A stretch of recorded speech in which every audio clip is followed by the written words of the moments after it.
Bien, bonjour à tous. Donc voilà, il est 11 heures, les dernières personnes viennent de se connecter.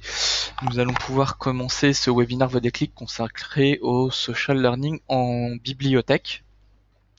Donc déjà, merci à tous pour votre présence.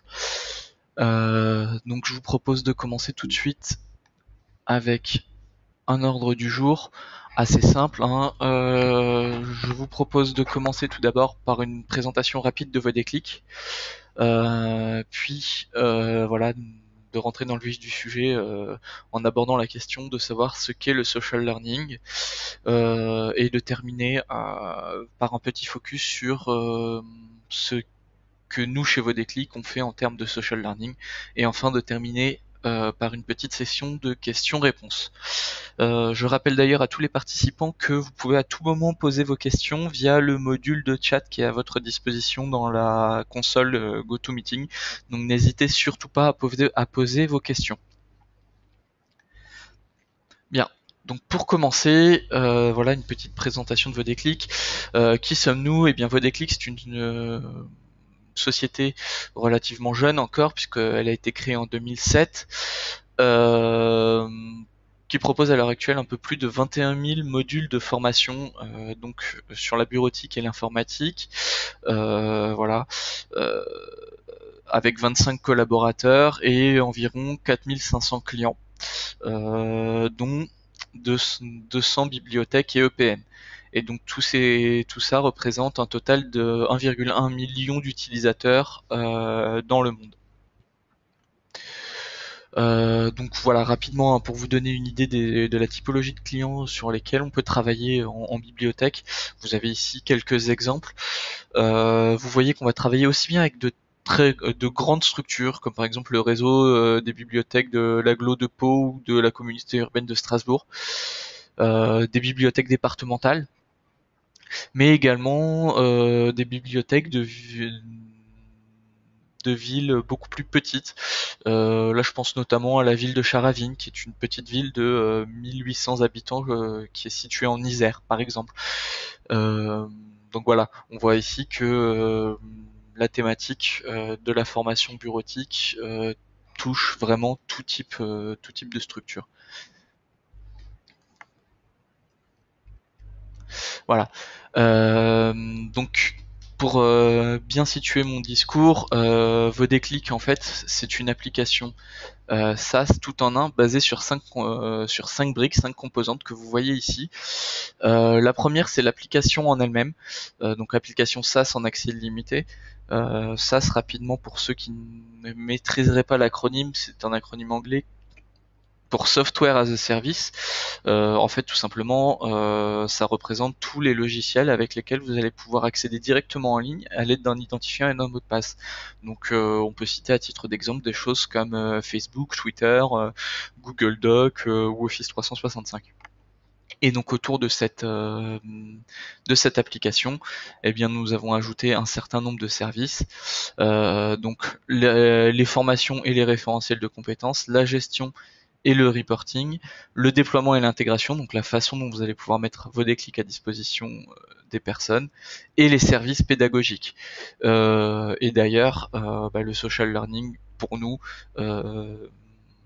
intègre cette brique de services pédagogiques. C'est une nouvelle brique qu'on a ajoutée tout récemment à notre plateforme. Donc voilà pour une présentation rapide et théorique de vos déclics. Je vous propose maintenant d'entrer un peu plus dans le vif du sujet. Voilà. Avec une première définition du social learning. Définition relativement sommaire, relativement générique, que j'ai tiré d'un site d'actualité e-learning qui s'appelle e-learning actu et qui nous dit voilà, le social learning se caractérise comme l'application d'outils de partage de connaissances sur une plateforme entre apprenants dans une optique collaborative. Alors cette définition, qu'est-ce qu'elle nous dit? Elle est à la fois très sommaire et très complète. Elle nous dit Elle nous dit quoi? Elle nous dit que finalement, le social learning, c'est une sorte de e-learning 2.0, avec cette expression un petit peu 2.0 qui est un petit peu à la mode aujourd'hui, où on emploie le mot social un petit peu à tout bout de champ. Tout est devenu un peu social et interactif aujourd'hui, notamment avec l'avènement des réseaux sociaux que sont Facebook, Twitter et autres. Donc c'est une tendance, le social learning, qui émerge aujourd'hui grâce à ces nouvelles technologies qui permettent justement les échanges collaboratifs en ligne grâce aux technologies. Mais et là je vais insister un petit peu sur ce point, je dirais que le social learning, ce n'est pas simplement une question de technologie. C'est-à-dire que oui, aujourd'hui, le social learning émerge et se démocratise grâce aux outils technologiques qui existent aujourd'hui. Mais au-delà de la technologie, il y a aussi une question forte de pédagogie et de conception de l'apprentissage qui va se cacher derrière cette notion de social learning. C'est-à-dire que le social learning, c'est pas simplement une plateforme d'apprentissage sur laquelle on viendrait greffer un Facebook.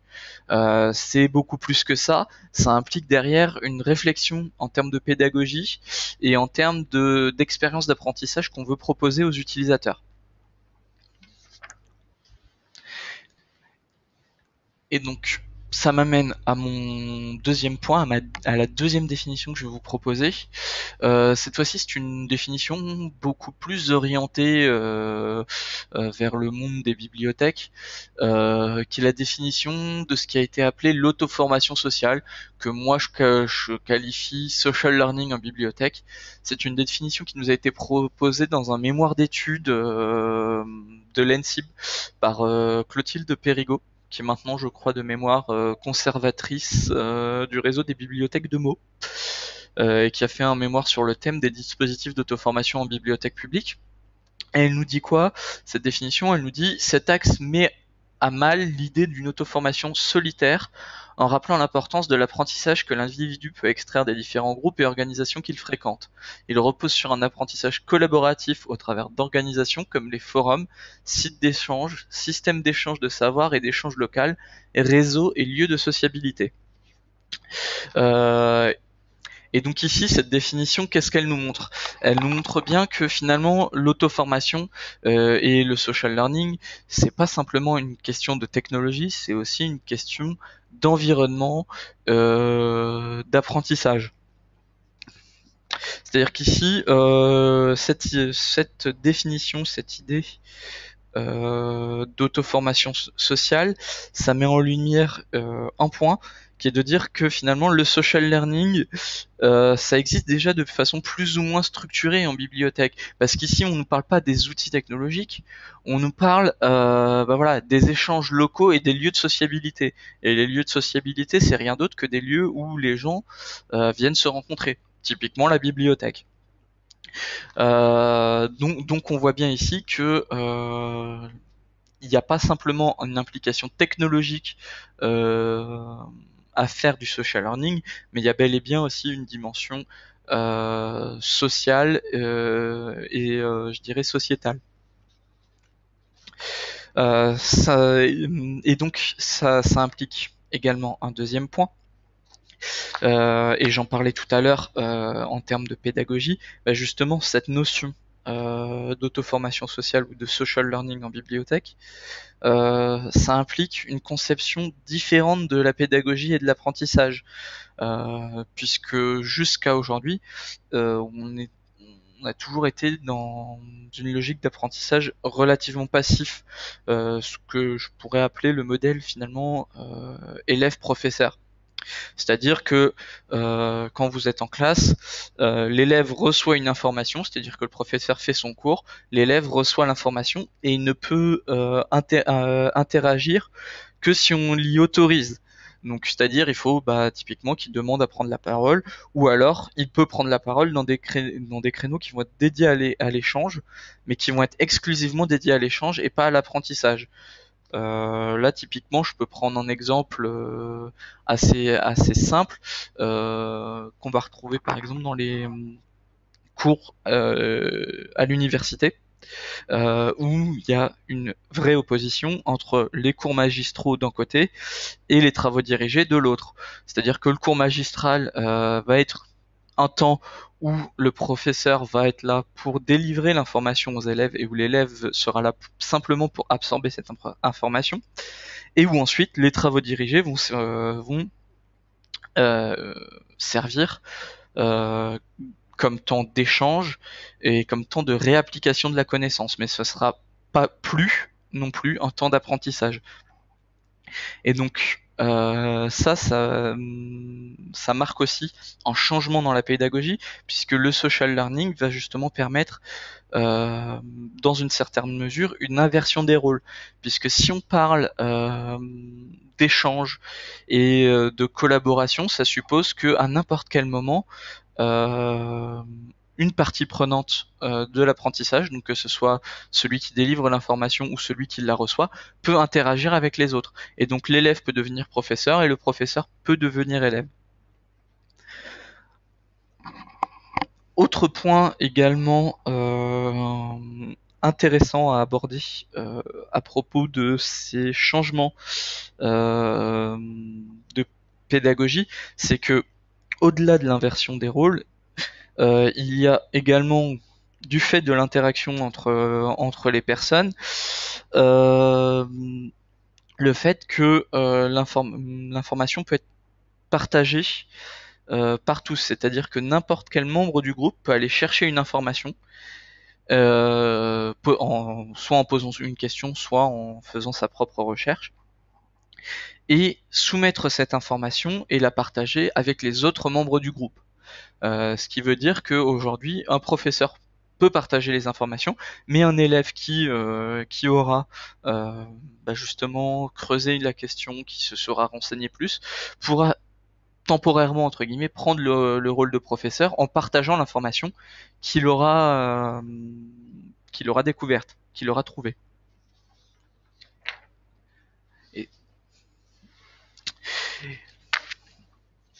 donc ça, c'est vraiment important de vraiment comprendre que le social learning est à la fois le fruit d'une révolution technologique, parce que les nouvelles technologies de communication permettent de communiquer et d'échanger les informations beaucoup plus aisément et beaucoup plus facilement que ce qu'on pouvait le faire auparavant, mais que ça implique également, je dirais, une révolution pédagogique, puisque ça remet en cause les fondements de l'apprentissage traditionnel.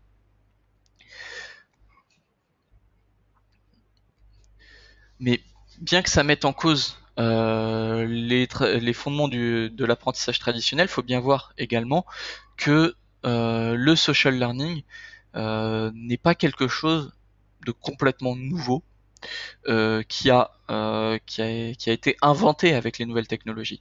C'est quelque chose qui existait déjà auparavant. Ici, je prends quelques exemples de ce qu'on pourrait qualifier de social learning au quotidien. Tout d'abord, dans le travail, les échanges avec des collègues, c'est-à-dire finalement quelque chose qui nous est arrivé à tous, d'aller voir un de nos collègues et de lui poser une question en lui disant oh dis donc Michel, j'arrive pas à faire mon PowerPoint, j'ai un PowerPoint à faire pour une présentation la semaine prochaine, mais j'arrive pas à bien faire, à le faire comme je voudrais. Est-ce que tu pourrais m'aider? Et là, votre collègue va vous dire, bah oui, attendez, attends, je vais venir t'aider, etc. Et là, il y a une forme déjà de social learning, si on reprend la définition qui nous a été donnée par Clotilde Périgot, puisque il y a une forme d'échange social dans un lieu de sociabilité qui est en l'occurrence le lieu de travail. Deuxième exemple que je peux prendre, alors là qui effectivement va être lié un peu plus à l'émergence des nouvelles technologies, c'est l'échange via les réseaux. Alors je prends des exemples relativement célèbres avec Twitter, Facebook, LinkedIn. Ça peut être également des forums, c'est-à-dire finalement vous allez sur un forum ou dans un groupe de discussion thématique sur un réseau social et vous posez une question aux membres du réseau. Et là, ça va susciter un échange. euh, les gens vont vous répondre, vous allez la répondre, il va y avoir un débat d'idées. Et là encore, on va être dans une forme euh, de social learning, puisque il va y avoir encore une fois un échange de savoir euh, dans un réseau, au sein d'un réseau.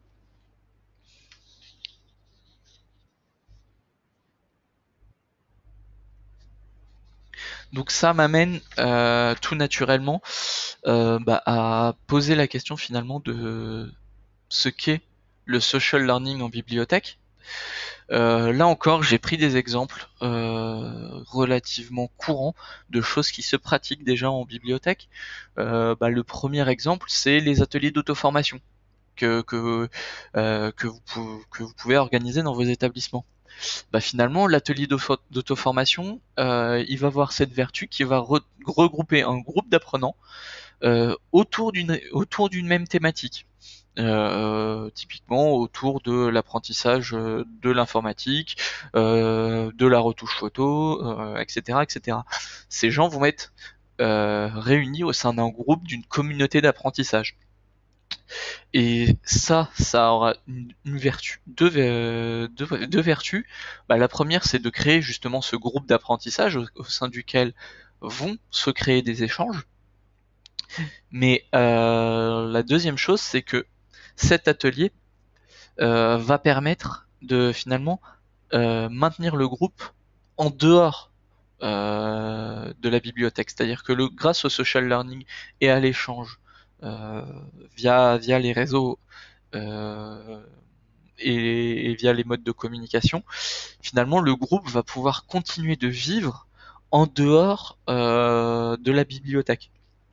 Et, et la communauté d'apprentissage va pouvoir continuer de se construire et de partager des informations en dehors de l'atelier.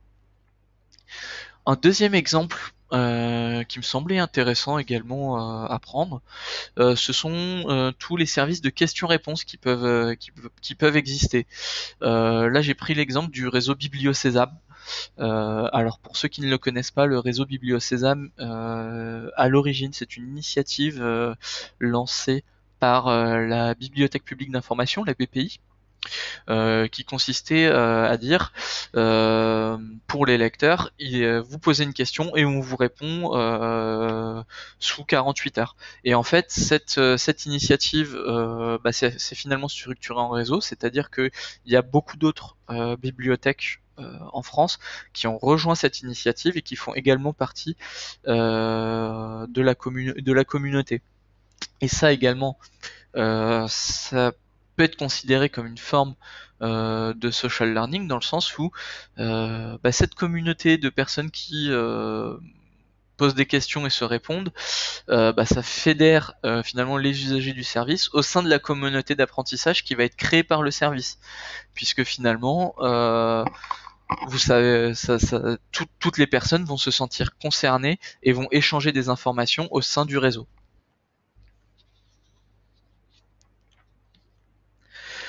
Donc voilà pour cette première partie très théorique de présentation du social learning en général et puis plus particulièrement du social learning en bibliothèque. Ce que je vous propose maintenant, c'est de vous montrer du coup comment nous, chez Vodéclic, on a conçu, comment on conçoit le social learning et comment ça se matérialise sur la plateforme d'auto-formation. Donc je vais quitter le diaporama. Voilà, pour aller ouvrir la plateforme. Je vous rappelle à tous que à n'importe quel moment, vous pouvez me soumettre vos questions via le module de chat si vous en avez. Voilà. Voilà. Je vais ouvrir ici la plateforme Vodéclic.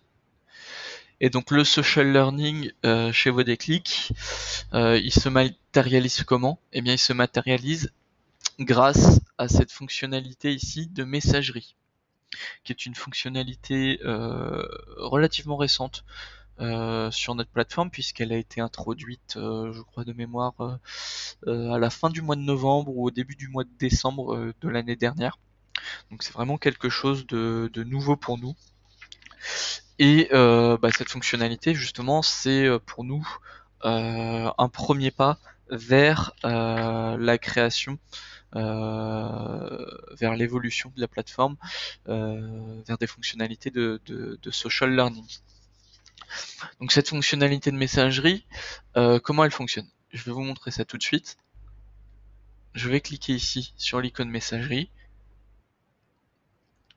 Et je vais me retrouver sur une page qui finalement va ressembler à une boîte mail, à ceci près que cette messagerie va être interne à la plateforme et donc vous ne pourrez pas envoyer de message à l'extérieur. Cette messagerie est destinée à ce que les apprenants inscrits sur vos déclics au sein d'une même organisation puissent communiquer entre eux. Donc ici je reprends l'exemple qu'on prenait tout à l'heure sur les ateliers d'auto-formation. Eh bien on peut très bien imaginer un groupe d'ateliers d'auto-formation à la bureautique qui vient dans une bibliothèque assister à un atelier sur une thématique quelconque, et que à l'issue justement de cet atelier, eh bien les personnes puissent continuer à communiquer entre elles. Alors vous voyez ici j'ai un exemple de message qui me dit voilà, bonjour Mathieu, j'ai trouvé comment t'aider pour faire ton graphique dans Excel, regarde cette formation, et qu'il m'envoie le lien vers la formation Excel. Donc ça c'est un exemple si effectivement les gens sont venus dans un atelier pour apprendre à se servir d'Excel, mais bien entendu ça peut être sur n'importe quel autre sujet. L'idée étant de permettre justement aux personnes d'échanger par elles-mêmes et de poser des questions et de s'apporter des réponses directement entre elles. Typiquement, voilà, là on peut imaginer, j'étais avec Raphaël Dupont en atelier sur Excel. À l'issue de l'atelier, on a discuté ensemble et puis je lui ai dit que effectivement que l'atelier m'avait beaucoup intéressé, qu'il avait apporté beaucoup de réponses aux questions que je me posais, mais que simplement je ne savais pas vraiment comment faire les graphiques. Et bien Raphaël, qui est lui aussi inscrit à vos déclics, peut m'envoyer un message justement avec le module de formation sur Excel pour m'apprendre à faire les graphiques. L'idée étant ici de prolonger la vie du groupe en dehors en dehors des ateliers et des moments de rencontre. Donc ça c'est une fonctionnalité, vous voyez, je peux envoyer également moi des messages. Donc je vais avoir la possibilité de saisir le nom de la personne avec qui je veux communiquer, de lui envoyer un message. Et puis ici, vous voyez, on me propose de citer une formation. Donc c'est-à-dire que je vais pouvoir aller chercher dans le catalogue de vos déclics la formation que je veux envoyer à cette personne.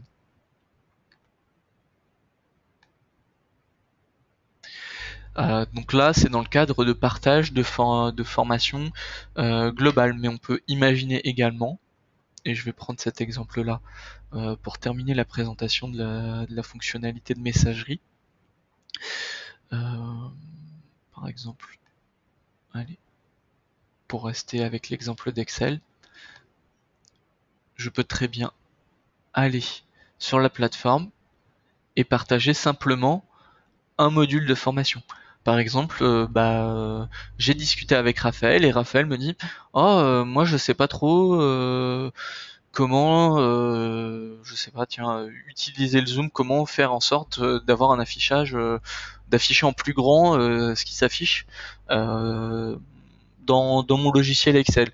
Moi je vais comprendre qu'il s'agit du zoom, eh bien je vais pouvoir par exemple ici grâce à la fonctionnalité partagée lui envoyer uniquement le module utiliser le zoom sur Excel. Et donc et donc je pourrais saisir un message à destination de Raphaël Dupont en lui disant voilà, bonjour Raphaël, voilà un module qui répondra à ta question.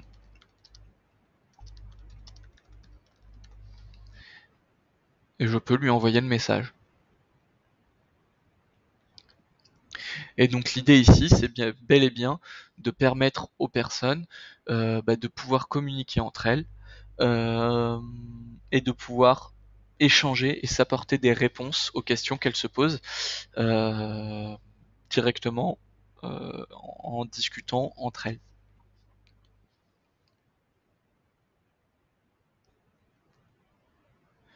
Donc voilà pour la présentation de la fonctionnalité de messagerie.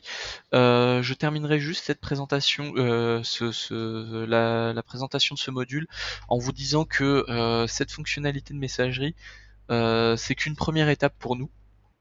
Je vais revenir au diaporama, mais c'est vraiment qu'une première étape pour nous chez Vodéclic dans dans ce que j'ai appelé entre guillemets la transformation sociale de Vodéclic, c'est-à-dire que cette messagerie est vraiment la base d'une évolution forte qu'on veut apporter à la plateforme.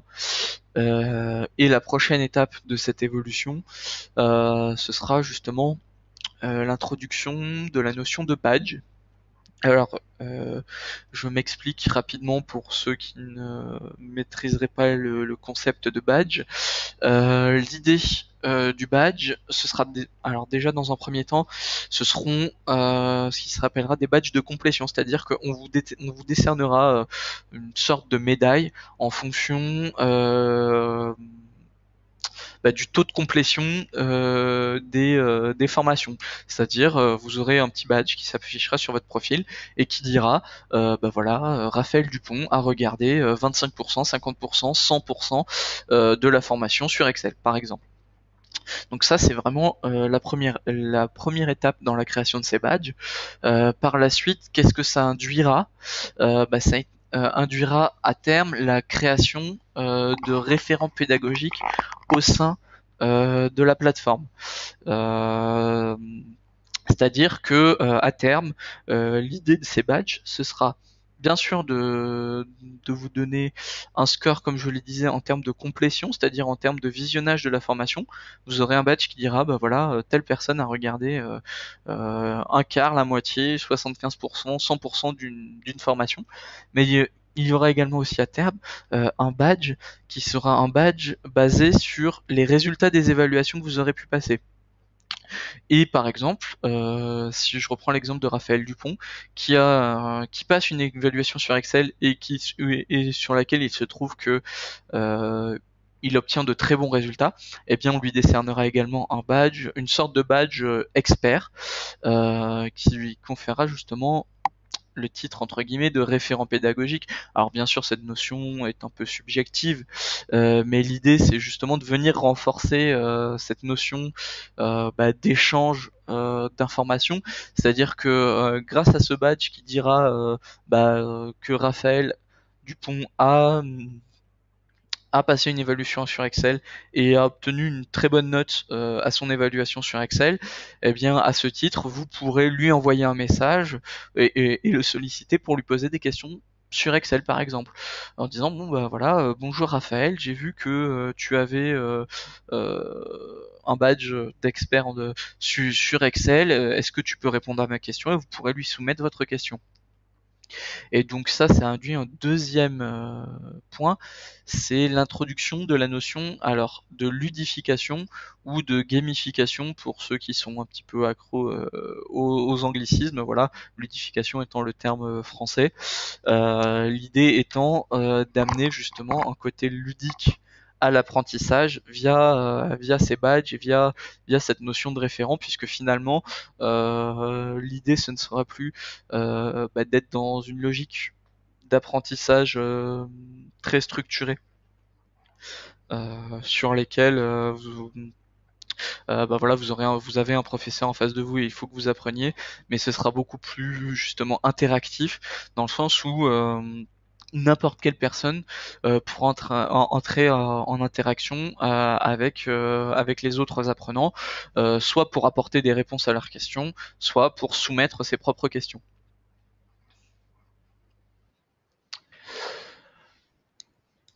Donc voilà, j'en ai terminé pour ma part sur la présentation. Je vous propose maintenant de passer sur une petite session de questions-réponses. Je ne sais pas, voilà, si vous avez des questions, je vous rappelle que si vous en avez, vous pouvez les soumettre via le module de chat. Donc je vais attendre un peu.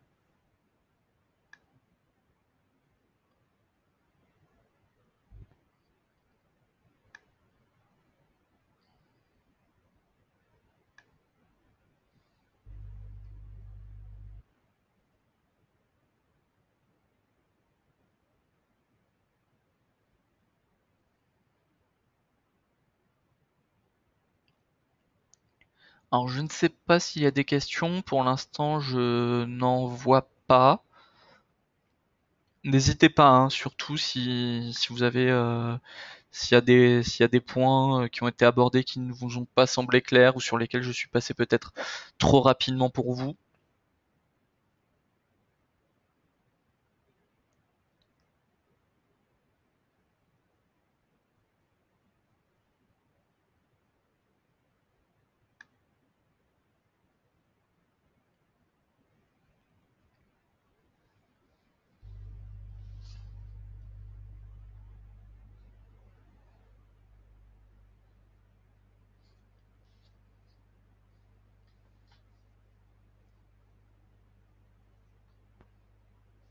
Alors j'ai une première question qui m'arrive ici.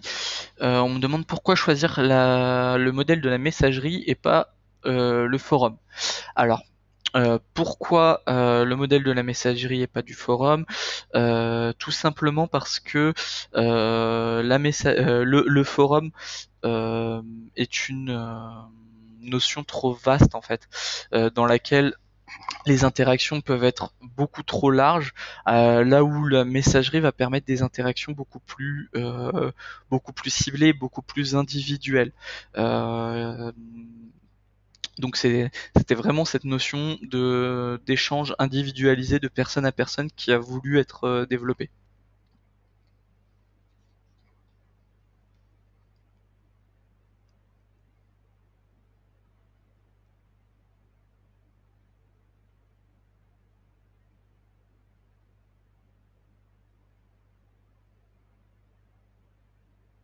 Je ne sais pas s'il y a d'autres questions.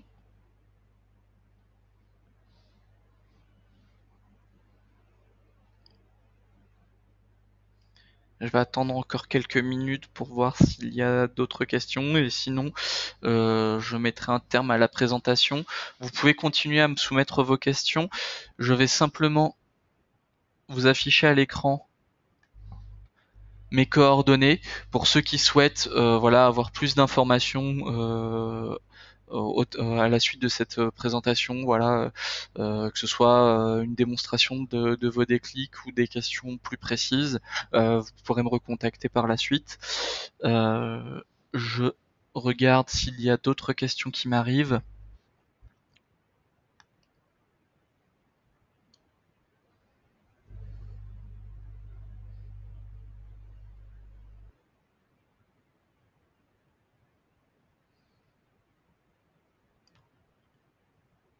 A priori, il n'y a plus de questions.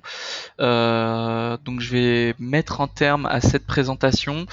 Le temps pour moi tout de même de remercier tous les participants. Voilà, merci pour votre participation et pour votre intérêt. Euh, et n'hésitez surtout pas à revenir vers nous si vous avez d'autres questions. Merci beaucoup à tous.